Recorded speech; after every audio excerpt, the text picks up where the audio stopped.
significance of all of this is that right here at this particular patio is where we saw, if you look up, when you just look up to those windows right there, that's where we had a Kennedy appearance.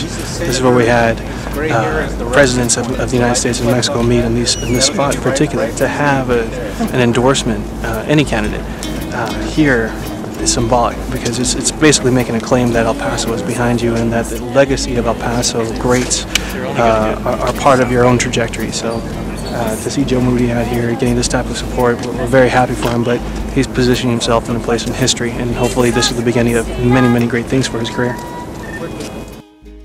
But the senator and the mayor are going to be endorsing Joe Moody for his campaign, and this is key. And I'm John Cook, Mayor of El Paso, and what he will do is bring new ideas, new energy, and new leadership to District 78. So I'm voting for Joe, and I hope my constituents are too. Please go out and vote, and when you vote, vote for Joe Moody. As we move into the future, we need to invest in our future.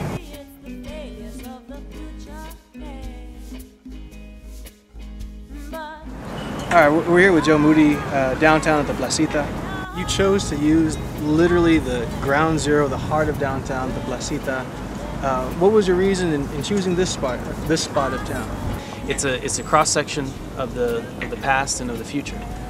As someone who is the son of a local leader and someone who's been in leadership for 20 years, I have a respect for the past here in our community, but I want to always look towards the future, and I think that this location says that. As we look towards the future economic landscape of El Paso, we see that our economy is tied to domestic issues and international issues. And I'm very curious, what's your read right now? Some El Pasoans are very worried about the security that they have on a household level, but I keep hearing that El Paso is recession-proof. And I've been hearing very positive things about how El Paso, compared to the rest of the state, is doing not quite as bad. Would you say that's also been your read, or for those that would agree that this is really harsh times for El Paso, what is there to look forward to? Well, we have,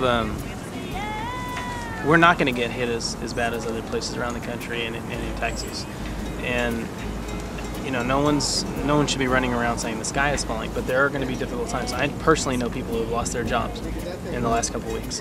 It's going to be hard to tell those people that things are okay. Yeah. But that's why I think we need an increased focus on the future and where we're going to go. How do we grow good paying jobs right here in El Paso?